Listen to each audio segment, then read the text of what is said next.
Hazlo tu morada permanente.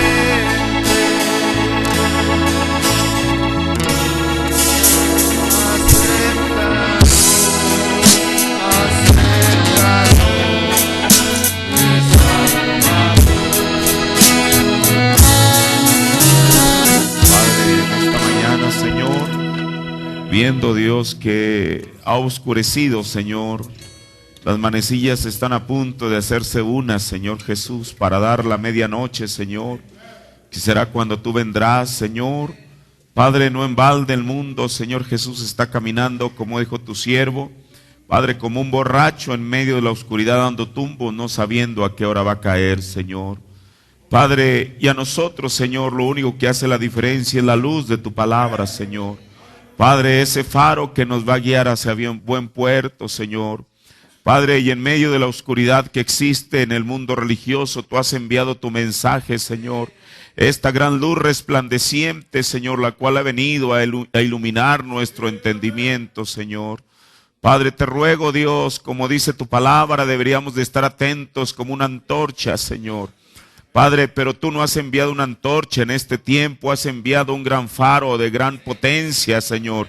Tu palabra revelada, entonces deberíamos de estar atentos como ese faro que está alumbrando en lugar oscuro, Señor. Tu palabra, tu mensaje, Señor.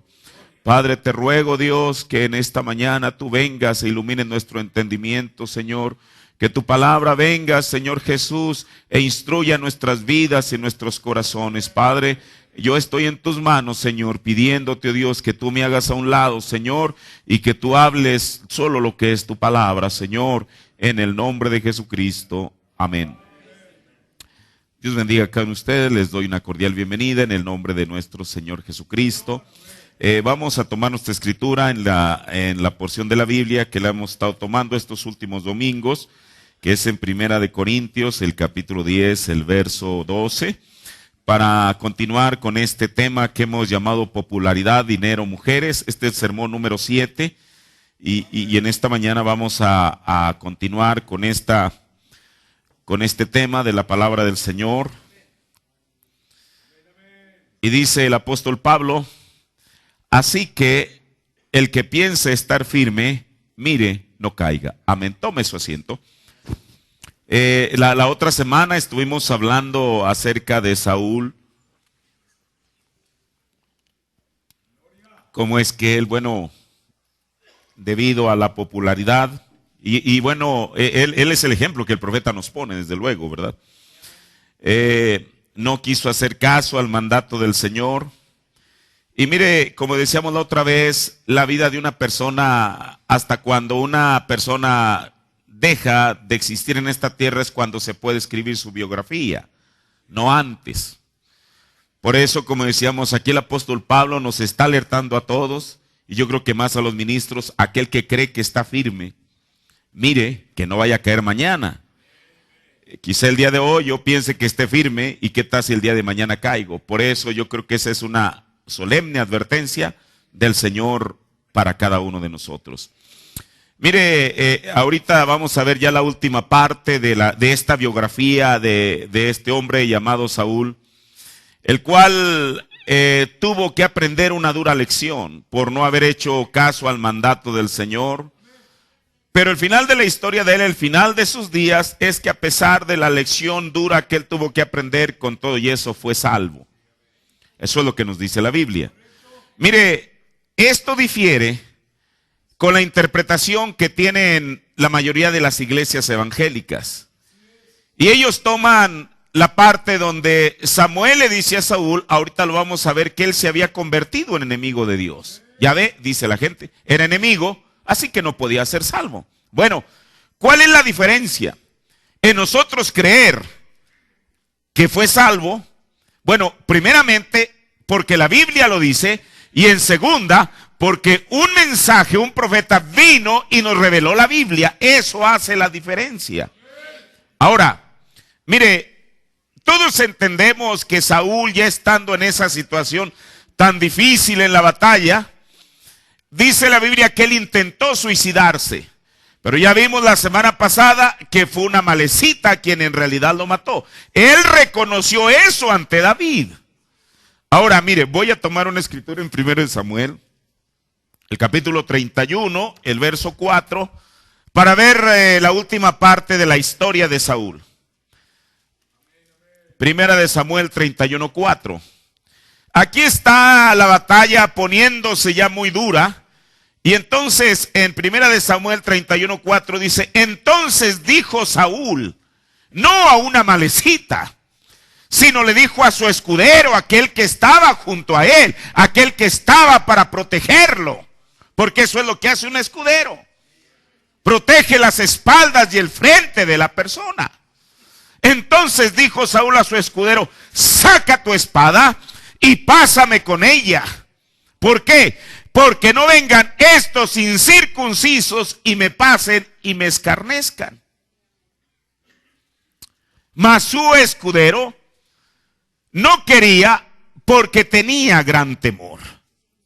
O sea, él no quiso hacerlo. Entonces Saúl tomó la espada y se echó sobre ella. Y ya dice, y quizá alguien piense, ya ve, se echó sobre la espada. Pero la Biblia no dice que murió por eso.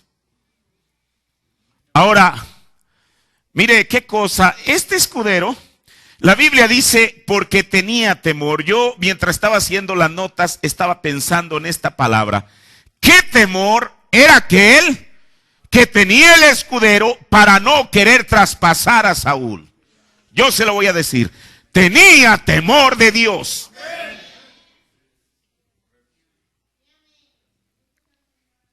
Él dijo, no, ¿cómo yo voy a hacer eso? Que lo haga alguien más, yo no. ¿Usted se acuerda de aquella historia que el profeta nos narra? De un hombre, un ministro que se apellidaba Ramsey, solamente sabemos el apellido de él. Mire, son esas historias que a veces uno escucha y lo ponen a meditar a uno en muchas cosas. Este hombre era un amigo del profeta de Dios. Quizá lo había acompañado en una de sus campañas, o en varias de sus campañas. Él tenía un taller mecánico. El profeta dice que él en una ocasión fue a verlo porque quería que le arreglara algo de las válvulas de su auto, porque él iba a salir a una campaña. Y entonces, estando ahí platicando con el mecánico, que era un ministro, le dice: hermano Branham, ¿cómo estuvo la campaña en X lugar? Dijo: oh, muy bien, hermano Ramsey, todo estuvo bien. Dijo: para la próxima vez quisiera que me acompañara. Y el reverendo Ramsey le dijo: no, hermano Branham, yo ya no sirvo al Señor. ¿Cómo? Bueno, dijo, él está bromeando seguramente.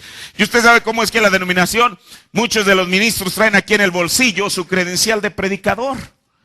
Y entonces, con la cual a veces se ufanan. Aquel hombre sacó, en presencia de William Branham, saca la credencial de predicador y la hace pedazos y la arroja al cesto de la basura. Dijo, qué raro. Y entonces él le dijo a su esposa, el hermano Branham, cuando llegó a su casa, le dijo: oye, qué raro, el hermano Ramsey me dijo que ya no sirve al Señor. Y no solamente eso, sino que toma su credencial de ministro y la echa al cesto de la basura. Bueno, así pasó. Cuando el profeta efectivamente va a la campaña donde él lo estaba invitando, cuando regresa, resulta que el reverendo Ramsey estaba muerto. Bueno, a él le extrañó más todavía. ¿Qué le pasó al hermano Ramsey? Y entonces, quizá él fue al mismo taller mecánico y comenzó a preguntar. Para esto el hermano Ramsey tenía a un negrito, a Jimmy, que era el ayudante de mecánico. Y entonces él quizá le dijo: oye Jimmy, ¿qué fue lo que pasó con el hermano Ramsey? De pronto, la última vez que lo vi estaba completamente sano y la segunda vez que lo veo está muerto. ¿Qué pasó? Le dijo: mire, hermano Branham, algo pasó con este ministro, que en una de esas quizá mañanas cualquiera me dijo: Jimmy, ve al otro lado del río, a Louisville, y cómprame un cartón de cerveza. Ahora mire qué cosa. Jimmy le dijo: mire, reverendo, yo he sido culpable de muchas cosas, pero de lo que nunca he sido culpable es de poner un tropiezo en un siervo de Dios. Yo no. Si usted quiere una cerveza, vaya usted mismo, cómpresela y lo demás. Ahora, yo siempre he pensado, esto lo dice el profeta en el mensaje de Hebreos, Hebreos 6, capítulo 2. Siempre que he leído esta parte, y yo en otros sermones, o sea, ¿qué es lo que hizo Jimmy el no querer ir del otro lado del río a traerle el cartón de cerveza al ministro? Cualquier otra persona hubiera dicho, bueno, al fin y al cabo es él quien se la va a tomar, y es él quien va a pecar, y es él quien va a dar cuenta por Dios, con Dios. Le dijo, no, yo no. ¿Y qué cosa? Como dice el profeta, yo he sido culpable de muchas cosas, que dijo Jimmy, menos de eso. Yo me pongo a pensar, si este escudero que Saúl traía pensó la misma cosa. Yo he sido culpable de muchas cosas, menos de traspasar con espada al ungido de Jehová. Y dijo, no. Ahora, por eso yo creo que este escudero tuvo temor de Dios, así como Jimmy. Y entonces, mire, para poder saber esta historia acerca de Saúl, de su final, bueno, el profeta nos la ilustra en un sermón que se llama Demonología. Este lo predica el 12 de noviembre del 53, párrafo 28 y 29. Y mire, dice, alguien me dijo, Saúl se perdió. Ese es el pensamiento generalizado que tiene toda la gente. Cuando un hombre es nacido verdaderamente del Espíritu de Dios y permanece con Dios, él no está perdido. No puede estar perdido. Un grano de trigo nunca puede producir nada sino un trigo. Así es. Ese varón recayó. El profeta dice en otro sermón, creo que es en Hebreos también, dice que Saúl recayó porque desobedeció a Dios. Ese varón recayó, esa es la verdad, pero no se perdió. Mire, yo lo demostraré aquí mismo, ponga cuidado. Dice el profeta, la bruja llamó al espíritu de Samuel.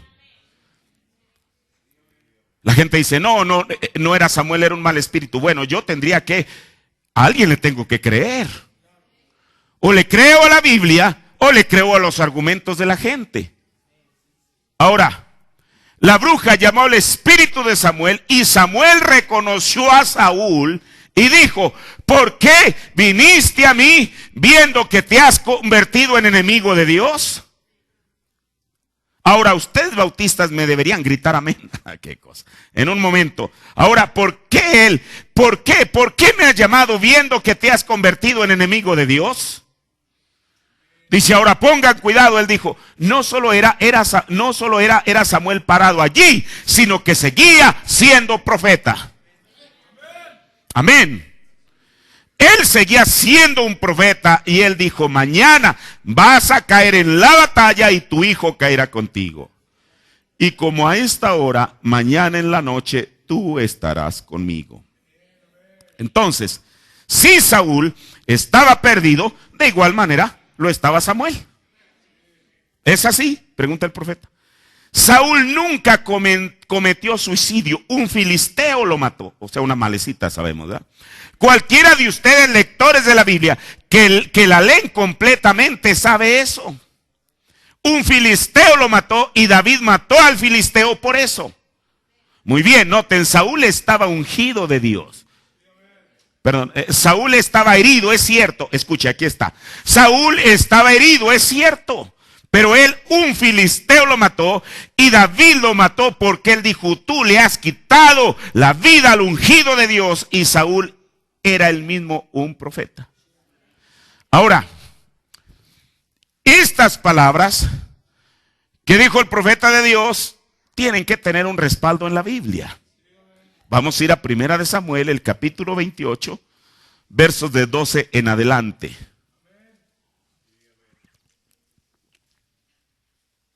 Mire,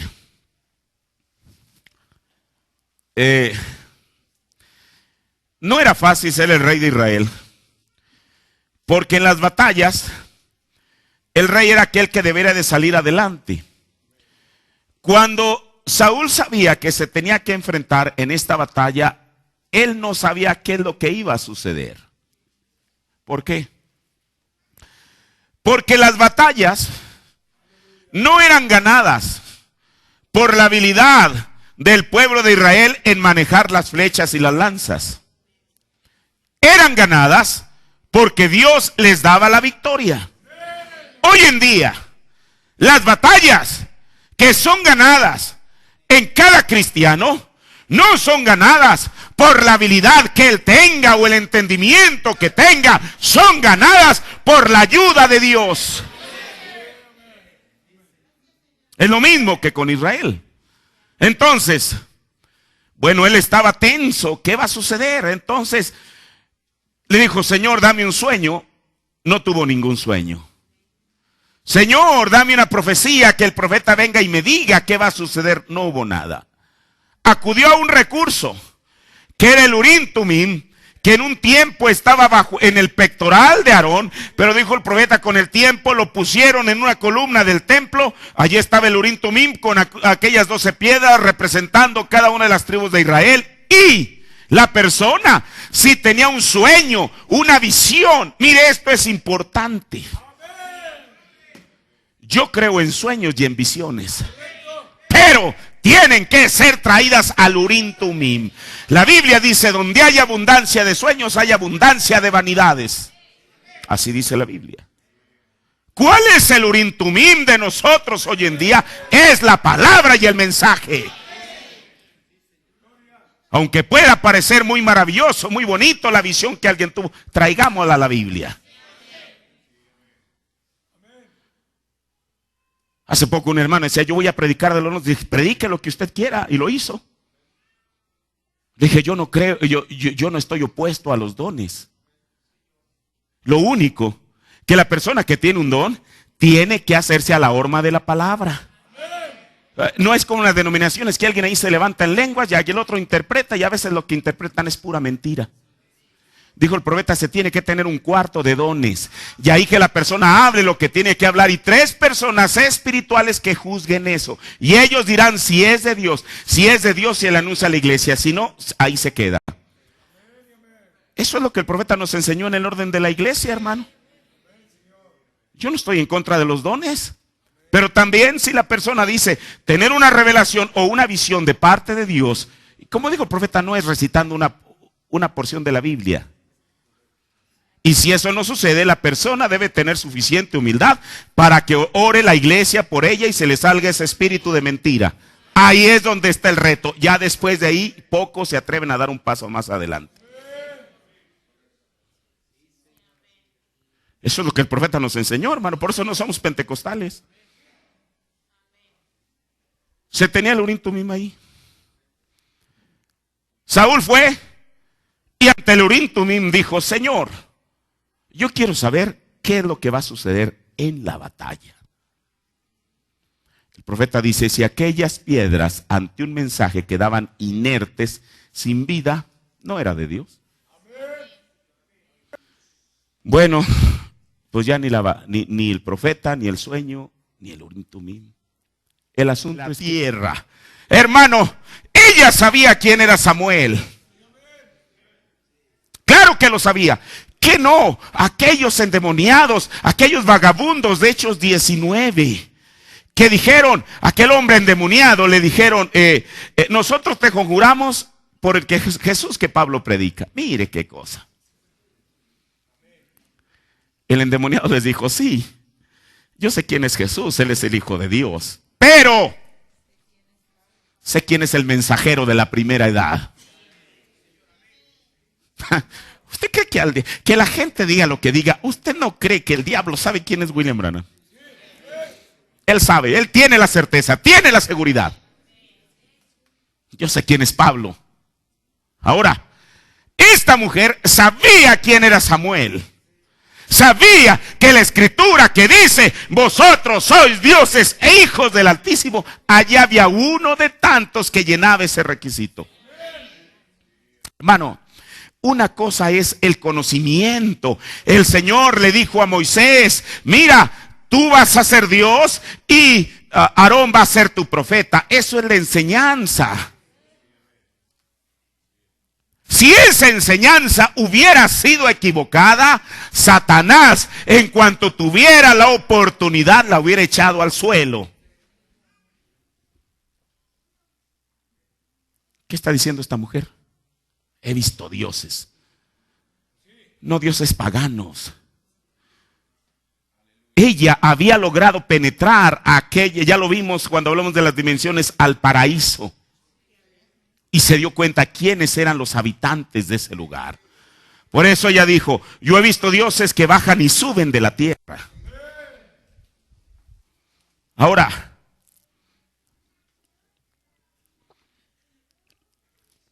y él le dijo, ¿cuál es su forma? Yo no te estoy pidiendo que llames a Moisés no lo necesito, ni a Abraham, ni a Noé. Yo quiero a uno, quiero a Samuel, es el que yo necesito. ¿Cuál es su forma? Y ella respondió, un hombre anciano viene cubierto de un manto. Mire, esto de un hombre anciano, yo mientras estaba leyendo escritura, siempre me he puesto a pensar, recuerde, usted dice, pero es que en la sexta dimensión no hay ancianos. Él no estaba en la sexta dimensión, estaba en el paraíso. Y en el Nuevo Testamento hubo una resurrección.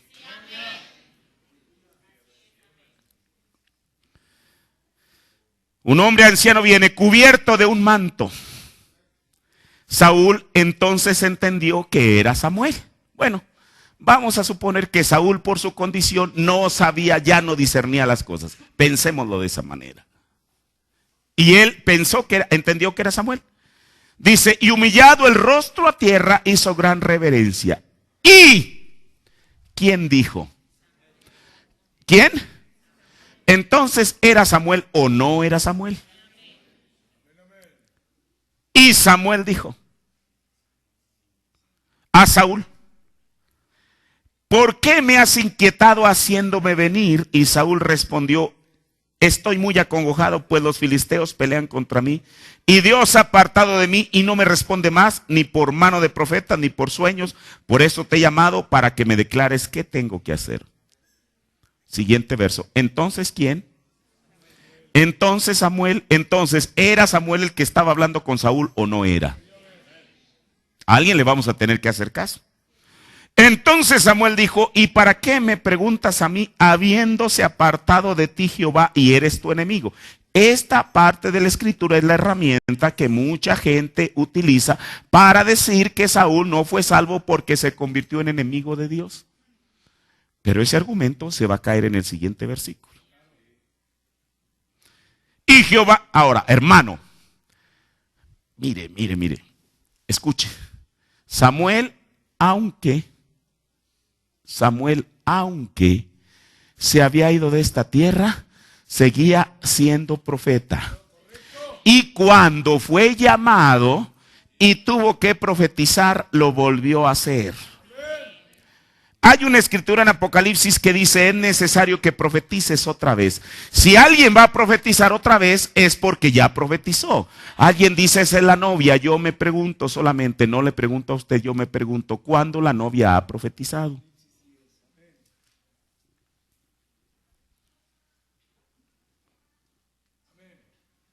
Solamente yo me pregunto. Ahora. Y Jehová entregará a Israel también contigo en manos de los filisteos. Y mañana seréis conmigo. Es exactamente lo que Jesús le dijo al ladrón, al malhechor que estaba a su mano derecha. Él no le dijo que mañana, hoy mismo, tú estarás conmigo. ¿Dónde? En el paraíso. Jesús le garantizó a aquel malhechor que iban a estar en el mismo sitio. Aquí Samuel, el profeta, le está garantizando a Saúl que mañana, porque iba a ser mañana. Ahora, ¿por qué Jesús dijo que hoy? Porque él sabía que ese malhechor iba a morir el mismo día. A Saúl no le dijo que hoy, porque Samuel sabía que Saúl iba a morir hasta el siguiente día. Por eso le dijo, mañana tú estarás conmigo. Y el profeta nos lleva este razonamiento, lo cual es verdad. Dijo, si Saúl estaba perdido, entonces también Samuel lo estaba, porque ambos iban a estar en el mismo lugar. Eso no es interpretando la Biblia, es citando solamente lo que la Biblia dice. Ahora,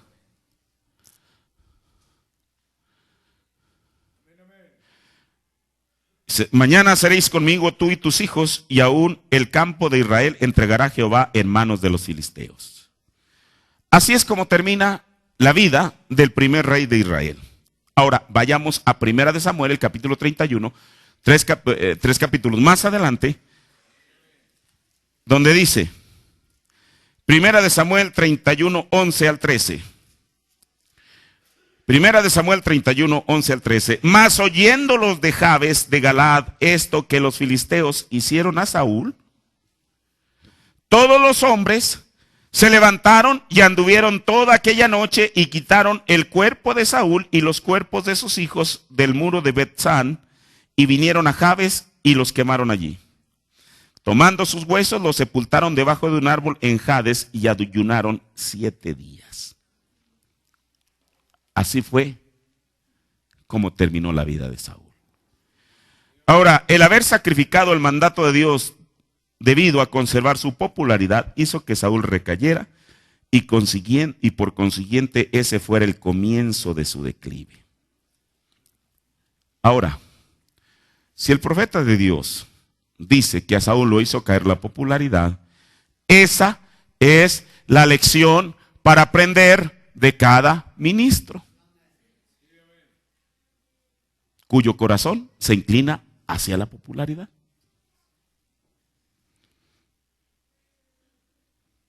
Esa es la lección para cada ministro, hermano. ¿Se acuerda usted que hablamos en un principio del lado flaco que cada persona tiene?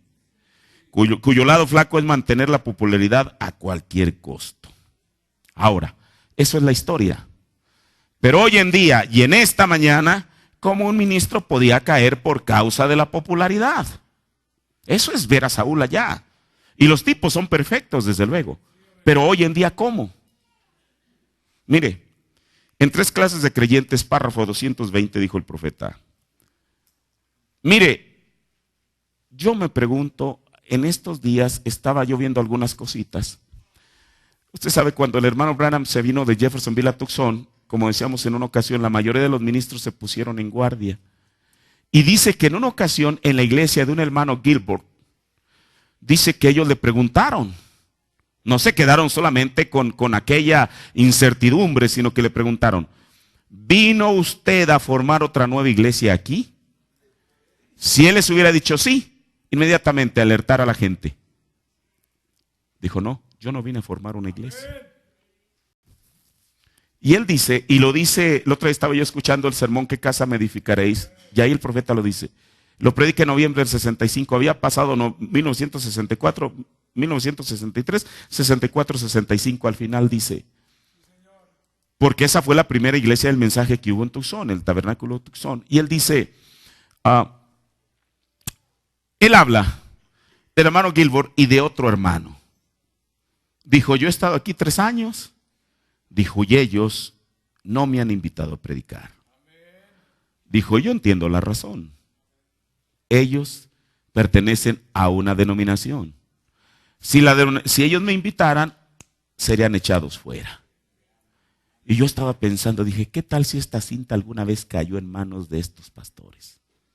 Porque al menos 3 veces dijo él esto, por nombre. Yo dije, ¿qué debieron de haber pensado? ¿Cómo este hombre nos mata la influencia públicamente, aún mencionando nuestros nombres? Mire, esto que el profeta va a decir no tiene el nombre de alguna persona en particular, pero él dice, ministros. Si yo soy un ministro, entonces yo tengo que prestar oído y decir, algo me va a decir. Ministros, muchas veces, 3 clases de creyentes, párrafo 220, reclamando ser siervos de Cristo, y cuando la palabra es plenamente identificada, siendo vindicada para ese día de que es el mensaje de la hora, y ellos se venden por popularidad. ¿Por qué se venden? Por popularidad. No está hablando ya del tiempo de Saúl, está hablando a nuestro tiempo. A su denominación. Exactamente como hizo Judas. Traicionó a Jesús. entregándolo a los fariseos y saduceos. Ese espíritu no muere.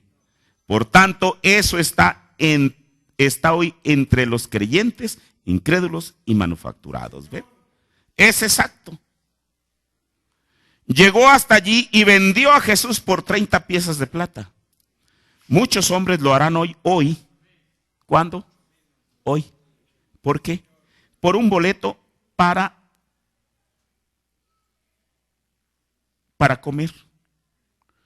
Por $100 adicionales a la semana. Es verdad. Niegan al Dios que está parado entre ellos, que compró sus vidas y que tiene la plenitud de la palabra. ¿Por qué? ¿Por qué?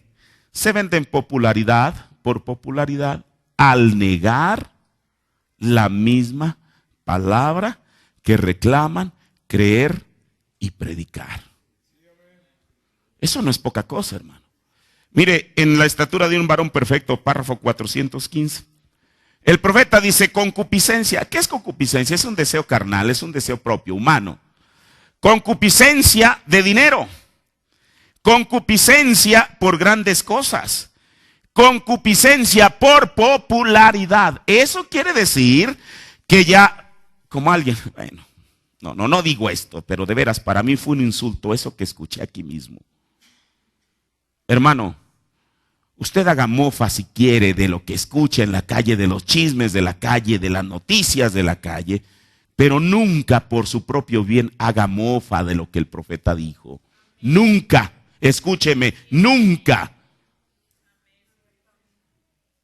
¿Cómo puedo yo hacer mofa del mismo Dios que algún día, Señor Dios mío, ayúdame? ¿Cómo? Nunca haga mofa de eso, por su propio bien. Nunca haga mofa de la palabra ni del mensaje. ¿Por qué? Todos hablamos la otra vez, bueno, más bien, escuchábamos la otra vez que cada uno de nosotros tenemos un lado flaco. Esa es la terminología que el profeta usó, weak spot. Eso es lo que quiere decir un lado flaco. Eso fue lo que él dijo. Y Santiago nos alertó y dijo que eso es nuestra propia concupiscencia. ¿Se acuerda que lo leímos? Entonces, el deseo por popularidad, el profeta lo llama concupiscencia por popularidad. O sea, es algo inherente, es algo que está pegado, que está dentro de la persona.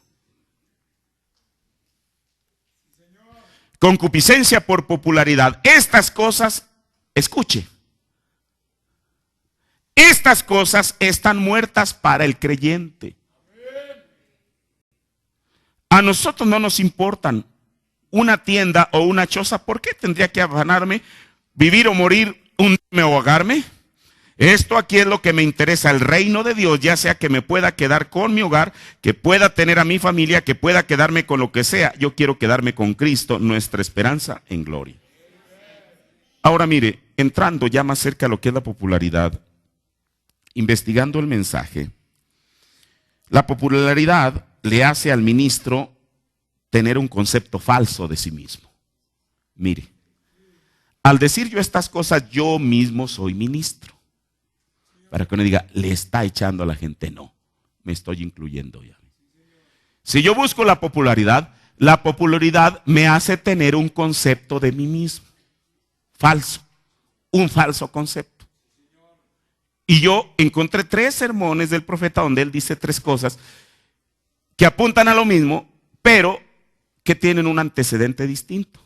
Mire, en el sermón, lo primero, número 1.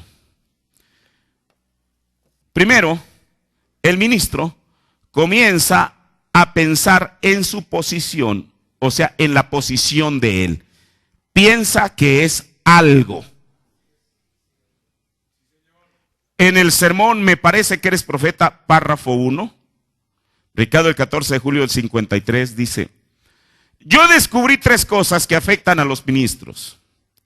Lo primero es el dinero, luego la popularidad. Y luego aquí, en la popularidad, él hace este comentario.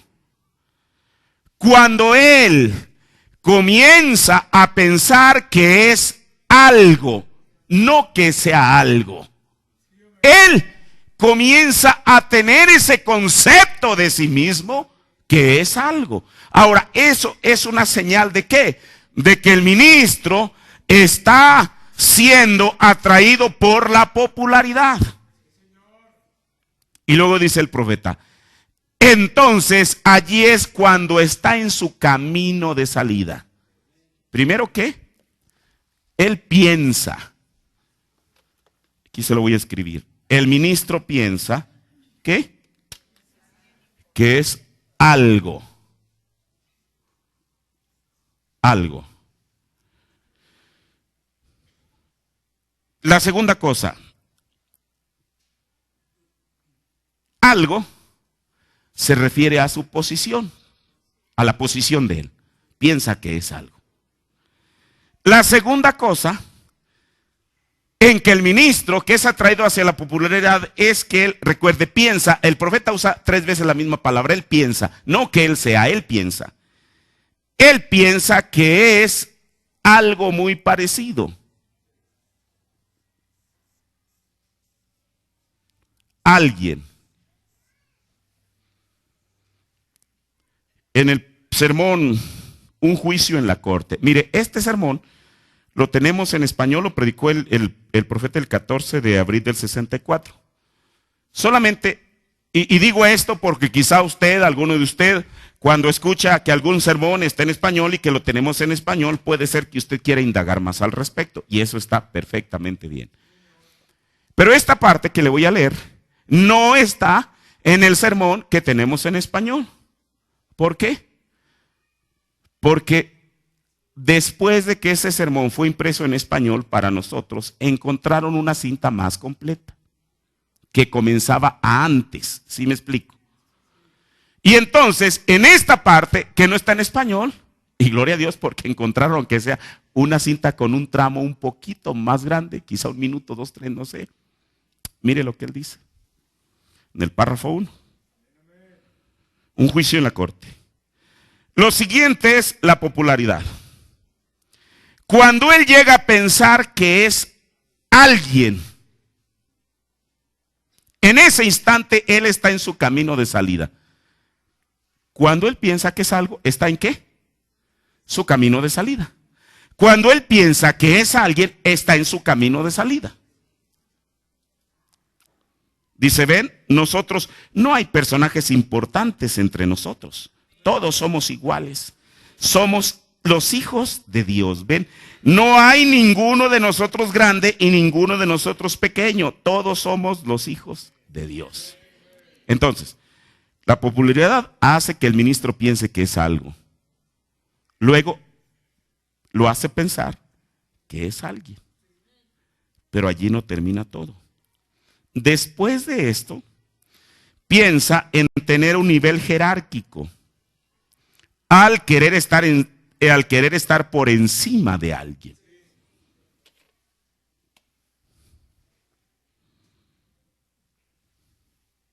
Aquí lo voy a poner con letras más pequeñas. Estar por encima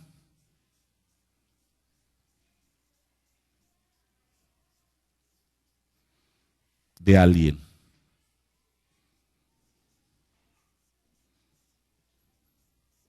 Mire, voy a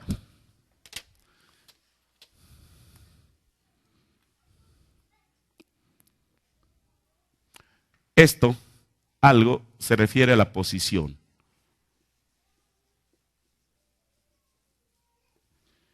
Esto se refiere a su persona cuando quiere ser alguien. Y cuando quiere estar por encima de alguien, eso se refiere a tener un nivel jerárquico. Nivel G. Ya no lo puedo escribir. Jerárquico. Y usted dice, bueno, ¿esto de dónde lo sacó? Del mensaje, precisamente. En el sermón, el pacto incondicional que Dios hizo con su pueblo, párrafo 15, predicado el 6 de marzo del 54, dice el profeta. Y lo siguiente es la popularidad. Por lo general, cuando Dios bendice a un hombre, le da un pequeño ministerio, comienza a pensar que está por encima de alguien más. Y ese es exactamente el tiempo que él está en su camino de salida. En los tres últimos sermones, cuando él piensa que es algo, cuando piensa que es alguien, cuando quiere estar por encima de alguien, entonces, ¿dónde está? No en la cúspide de su ministerio. Va para afuera. Hermano, esto es serio. Esto es serio. Porque esto es lo que el profeta dijo. Quiere ser algo, quiere ser alguien y quiere estar por encima de alguien. Ahora, esa es la razón que Pablo no solo recomienda a laicos, sino también a los ministros que tengan una opinión equilibrada de sí mismos, aun cuando Dios prospere su ministerio de una manera sobresaliente y el pueblo sea bendecido. En Romanos, el capítulo 12, el verso 3, dice Pablo: digo pues, por la gracia que me es dada, o sea, por el don, por el favor inmerecido. A mí me gusta cómo Pablo comienza con estas palabras. O sea, Pablo no hizo nada para que el Señor lo pusiera en la posición. No que Pablo quisiera una posición, quisiera hacer algo, quisiera ser alguien o quisiera estar por encima de alguien más. Eso no fue lo que Pablo buscaba. Mire, esto. En las denominaciones hay luchas encarnizadas entre los ministros y no importa si pisan a alguien más. Se lo llevan entre los pies. ¿Por qué? Por querer subir. Eso en las denominaciones es un asunto de todos los días. ¿Por qué? ¿Sabe usted por qué? Porque esto va mezclado con una palabra que se llama política. Por eso uno como cristiano nunca debería de ser un político, uno es un cristiano. Deje que los políticos se afilien al PRI, al PAN, al PRD, al Verde, a quien sea.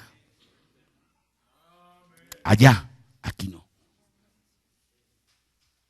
Mire, estoy acordando de un mensaje, el profeta lo dice, en un sermón dice que cómo es que muchas veces en la denominación, dice, los ministros hacen triquiñuelas, ay, qué palabra, hacen triquiñuelas entre ellos mismos para ver quién va a estar por encima de alguien, y esto al final se vuelve en una carrera espantosa.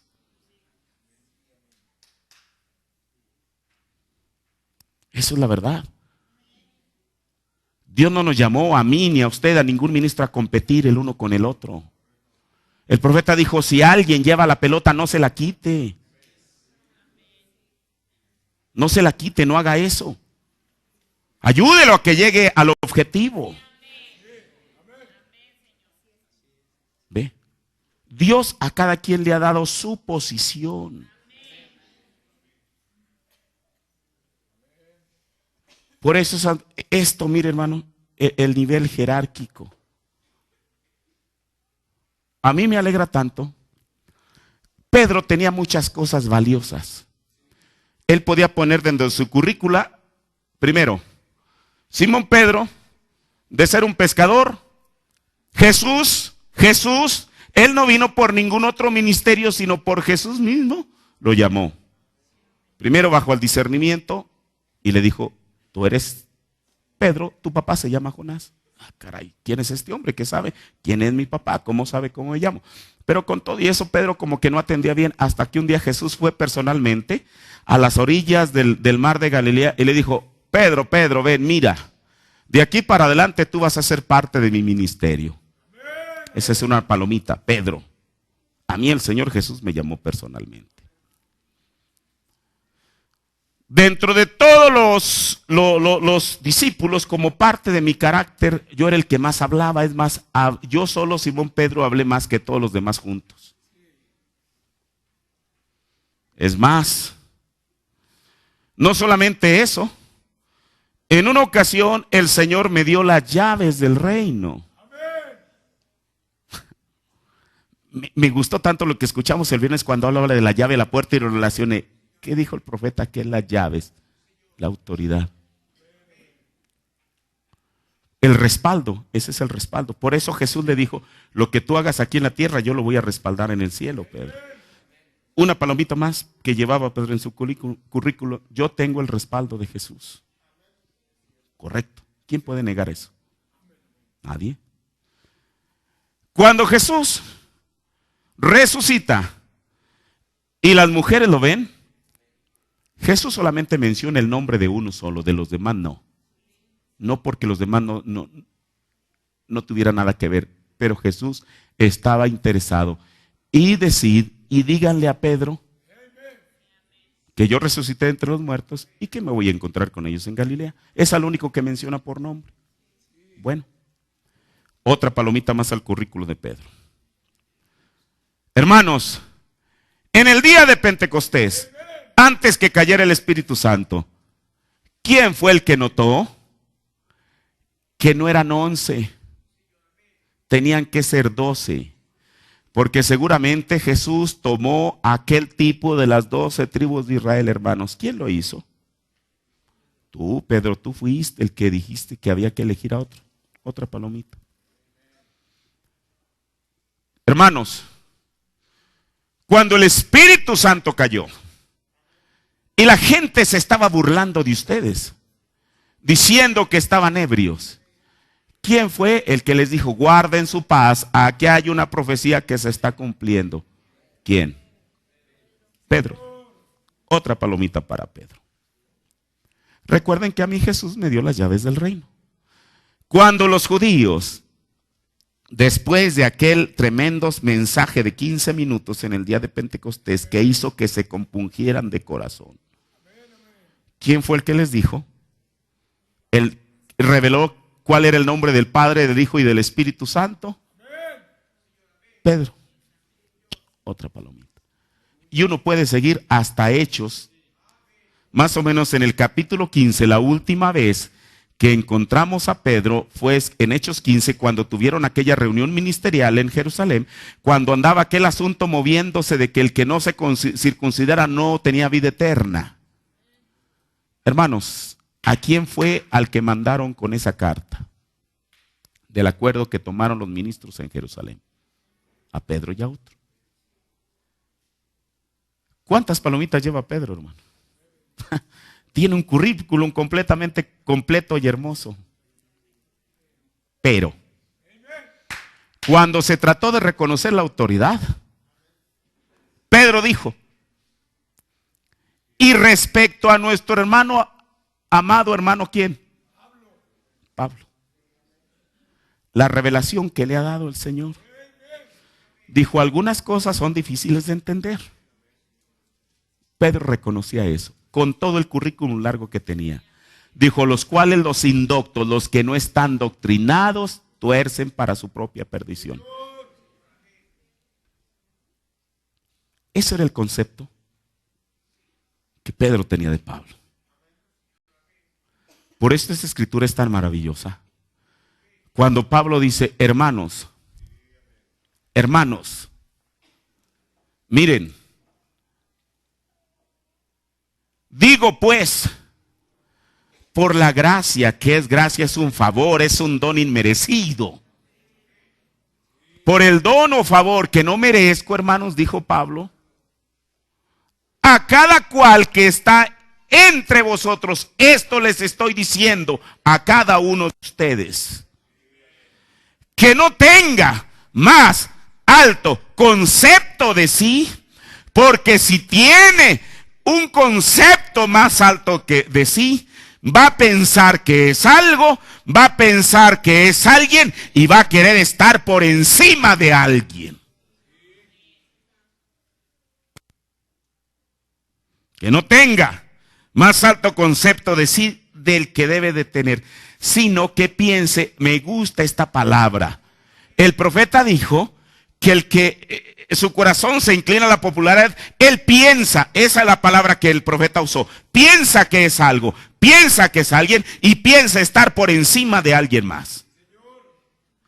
Pero aquí Pablo, en vez de decir que piense, él dice, está bien que piense, pero que no piense en esto, sino que piense de sí, no de los demás. Que él mismo se mida a sí mismo. Que piense de sí con templanza.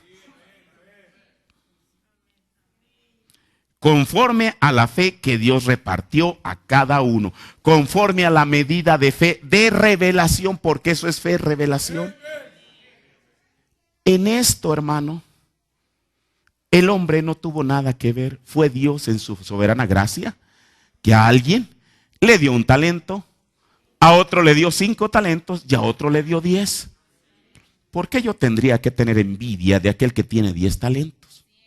¿Por qué lo tendría que hacer?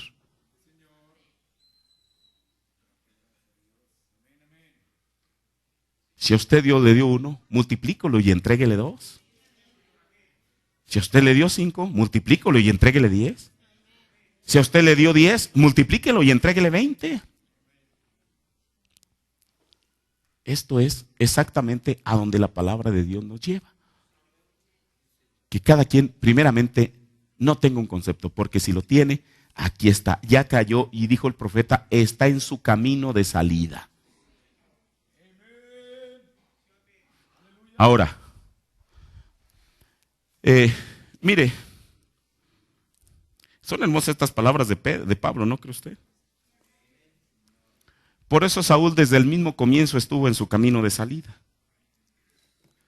Mire, y voy a terminar con esta reflexión para mí mismo, y si hay algún ministro en esta mañana que la quiera tomar bien. Todos los seres humanos, todos tenemos, yo mismo, tenemos necesidad de afecto y reconocimiento.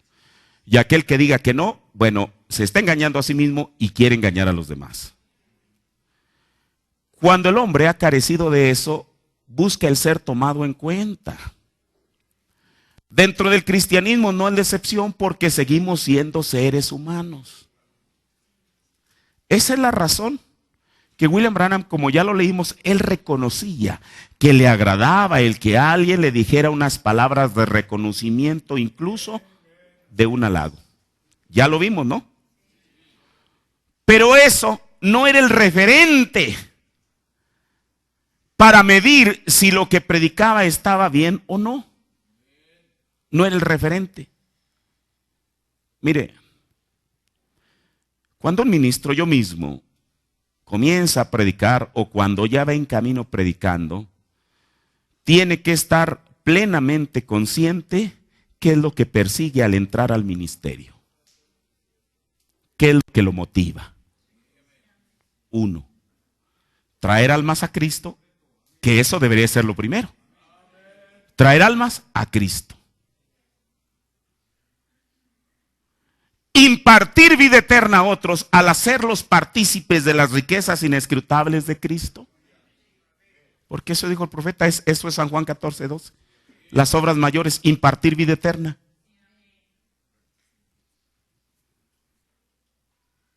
Otro de sus motivos podría ser ayudar a aquellos que ya han aceptado al Señor. Esas son preguntas. Liberar al cautivo de las cadenas de Satanás. O finalmente, como pregunta, alimentar a las ovejas del Señor. Ese debería de ser el motivo que el ministro persigue como pregunta. Eso usted no lo puede contestar. En todo caso, yo mismo y cada ministro lo debe de contestar. Porque cada uno de nosotros, usted no sabe los motivos. Los reales motivos que yo tengo, usted no los conoce. Permítame decirle que no los conoce. Porque el que él conoce es Dios, porque él conoce el corazón. Ahora, eso es por una parte. Por otra parte, el ministro, contándome yo mismo, busca solo satisfacer su propio ego con un reconocimiento, aceptación o aprobación de los demás que quizá no tuvo antes. como pregunta. Busca en el ministerio solo un estatus o posición ante la gente, como pregunta. O quizá busca vivir de la adulación o las lisonjas de los demás. Porque mire, yo creo, y cualquier persona lo capta, cuando alguien le dice algo a uno que realmente lo dice del corazón. Porque la lisonjería es hipocresía, muy vestida de una manera diplomática. ¿Ve?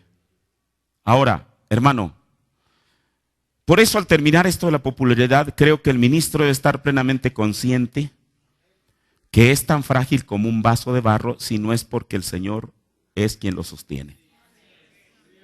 Así que después de eso, ¿por qué yo tendría que pensar que soy algo, que soy alguien y buscar estar por encima de alguien? ¿Por qué vivir de la opinión buena o mala que los demás tengan de la persona? Le vuelvo a decir, no que sea malo que el ministro reciba el reconocimiento o adulación de los demás, pero con todo y eso, el ministerio no debe estar edificado sobre eso. Mi última cita sobre lo que es la popularidad en Compañerismo por Redención, párrafos 78 y 79. Dice el profeta. Ahora, hace algunas semanas en Chicago yo estaba tan conmovido cuando vi, ustedes saben, en donde la palabra de Dios fue probada a ser la verdad. Hombres y mujeres deben regresar a la palabra. Yo empleé prácticamente todo mi tiempo en California, después de ver tantos cultos levantarse. Mire, voy a hacer aquí un paréntesis. Esto es del 3 de abril del 55. Allá por 1957, 2 años después de esto, el profeta esto también lo dijo en su propia iglesia, creo. Él estaba hablando de tanta cosa tan loca que se levantó en California. Le voy a decir por qué. Cuando William Branham, al final del servicio decía, yo estoy esperando por alguien. Él no lo hacía para impresionar a la gente. Él estaba esperando a que el ángel del Señor viniera a su lado derecho. Cuando él decía, él ya está aquí, cuidado hermanos, ahí sí hay que estar serio. Usted se llama fulana de tal, vive en tal lugar. Su nombre es esto. Usted fulano de tal, aquel de... Exactamente. Cuando los ministros vieron eso, ahora resulta, mire, escuche. El hermano Branham no hizo eso porque lo buscara. Él lo hizo porque el 7 de mayo de 1946 un ángel del Señor le dijo, tú vas a orar por la gente. Luego después vas a poner tu mano izquierda sobre la mano derecha de las personas y aquí vas a tener una reacción física. Dijo, pero si tú eres sincero, llegará el momento en que vas a conocer los corazones de la gente. Eventualmente eso se cumplió en julio de 1949 en Canadá. Hace poco estaba yo leyendo esa parte precisamente, donde el profeta habla de aquella mujercita que pasó a la plataforma. Y entonces el profeta le dice, de pronto algo sucede, nunca había sucedido con él eso. Él de pronto ve algo como una pantalla que se abre delante de él. Y entonces lo que ve a una niña que está jugando con un lápiz en la escuela. Y entonces lo lanza y el lápiz cae, baja hasta que de pronto el lápiz se desvía, le pega en un ojo y la deja ciega. Él no sabía que lo que él estaba viendo se trataba de esa mujer. Dijo, veo una niña en un salón de clase que está jugando con el lápiz. Dijo, y le pega en el ojo y ella queda ciega. Cuando la mujer adulta escucha eso, llora. Dice, yo soy esa. Pero no solamente eso, veo a una jovencita que va por la calle. Y entonces un perro va detrás de ella. Y ella entra asustada, se mete a una casa. Y eso le produce cierto problema. La mujer grita más y dice, yo soy ella. Y entonces el profeta, no es lo mismo ver a una mujer aquí, a ver a una niña, a ver a una jovencita, a ver a una mujer adulta. Algo estaba pasando. Entonces el profeta dice, sí, y usted lo que tiene es esta enfermedad. Ahora dirigiéndose a la mujer, él quizás se frota la frente y dice, Señor, ¿qué está pasando? ¿Qué es lo que acaba de ocurrir? En Baxter, su administrador de campaña, se para en el púlpito y dice, hermanos, esto que ustedes acaban de ver, y se lo recuerda al hermano Branham, dijo, es aquello que usted anunció que el ángel le dijo. Lo hacía el hermano Branham para impresionar a la gente. Era una comisión. Bueno, ese era él. Cuando los demás ministros vieron eso, dijeron, bueno, si él puede discernir, yo también. Bueno, el profeta, el ángel de por sí le dijo que los primeros 2 jalones los iban a imitar, sanidad y discernimiento. El asunto es ese, que muchos de esos supuestos discernidores, a muchas de las personas, estoy hablando de predicadores, las trastornaron mentalmente. ¿Sabe por qué? Porque al hermano Branham le dijo el ángel que iba a hacer un discernimiento por visión. O sea, él antes de ver a la persona, ¿por qué cree usted que le podía decir esa actitud? Usted vive en la calle fulana de tal, el número fulano de tal. Porque él estaba viendo ahí. Y él a veces no entendía bien aquello. Le decía, oye, y por eso a veces él titubeaba. Yo lo digo porque yo he escuchado muchas veces el discernimiento del profeta. Y entonces, por eso lo que le decía a la gente era exacta. Pero estos discernidores de California, ¿sabe qué le dijeron a una mujer en una ocasión? Ya se los he contado. Usted tiene 3 demonios. Uno se llama Jeff, otro se llama no sé cómo, y otro, el profeta dice los nombres. Es el único que me acuerdo. Hermano, aquella mujer estaba trastornada. Un día ella tuvo que ir a Jeffersonville. Y ella había creído lo que aquel ministro le había dicho, que tenía 3 demonios. Y ya fue, y ya cuando ellos, sabe, así es el hombre, cuando no puede poner algo, pues se deshace del asunto, ¿verdad? Y ya a ver que alguien más lo agarra. Entonces, la mujer vino con el profeta y ella le dice, hermano, el fulano de tal, el hermano fulano de tal, me dijo en California que yo tenía 3 demonios. El profeta solamente lo observa. Y él está platicando con ella como tratando de desviar la atención de ella. Y entonces la mujer vuelve al punto ella, porque era la interesada, y le dijo, hermano Branham, ¿a qué hora va usted a echar de mí, fuera de mí esos 3 demonios?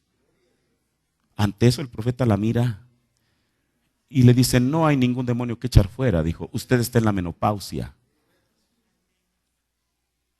Eso se parece a lo que le dijeron a la mujer en California. Por eso jugar con esas cosas, hermano, no se meta por amor de Dios. No se meta por amor de Dios en eso. No que yo no crea, pero cuántas veces, cuántas mentiras se le dice a la gente en el pretexto de discernir. Esto fue a lo que el profeta se estaba refiriendo. En California él encontró ese tipo de cosas. Pero eso no era todavía. Mire, hermano, porque por eso yo le decía, el profeta no quería impresionar a nadie. Había un ministro que dijo, en los años 50, la evidencia de que tengan el Espíritu Santo es que deben de tener, les debe salir aceite en las manos. ¿Sabe que yo tengo la portada de una revista donde este ministro, debe ser de los años 60, quizás 70? Ustedes saben, de acuerdo a aquellos micrófonos, que era un micrófono como esos, pero que les ponían un cordón y que se los colgaban aquí con algo. Y que la persona en vez de traer el micrófono aquí, lo traía colgado, de aquí un micrófono grande. El hombre, el predicador, en la portada de esa revista, tiene las manos así, mire, así como yo se lo estoy mostrando, llenas de aceite. Entonces, ¿tenían o no tenían aceite? Claro que lo tenían. El asunto es que el aceite no era evidencia de nada. En otra ocasión, este mismo personaje sacó otra cosa para impresionar a la gente y le dijo, el que tenga sangre en la frente. Y el hermano Branham dice que efectivamente, bueno, no todo era genuino. El profeta dice que una vez, un hombre, siempre no va a faltar alguien que dice, ay, esto está raro eso. En Corintios, el libro de corrección, dice que en una ocasión una persona no le convencía ese asunto de la sangre y que después él se dio cuenta que era un truco en el discernimiento. Yo las primeras veces que llegué a ir a Arizona, conocí un hermano que se llama Frank Martínez.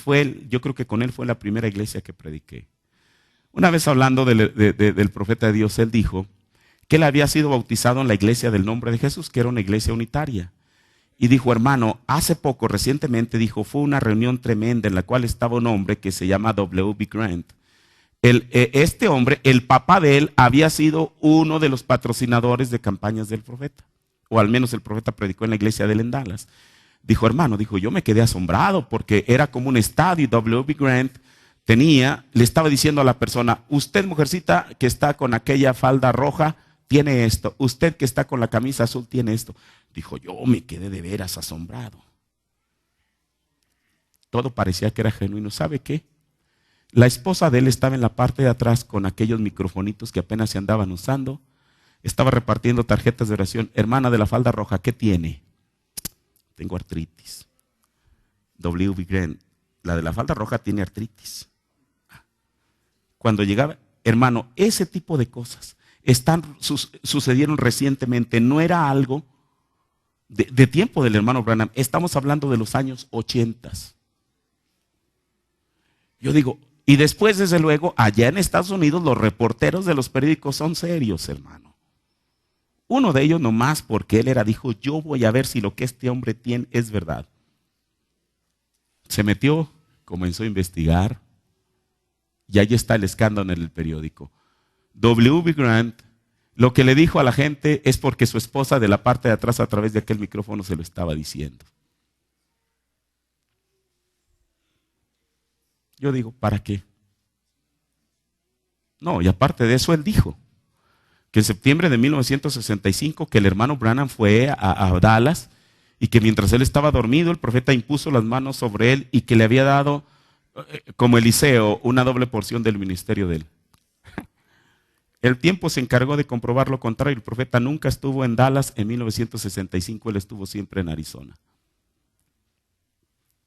Yo digo, ¿para qué? Termino ahora sí.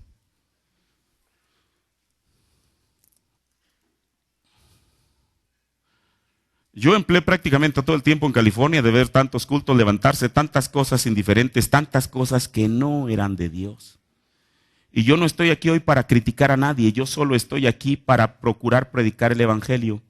Pero cuando uno ve tantas cosas levantarse bajo halagos y ministerios edificados en personalidades, entonces usted va a estar sentado en arenas movedizas.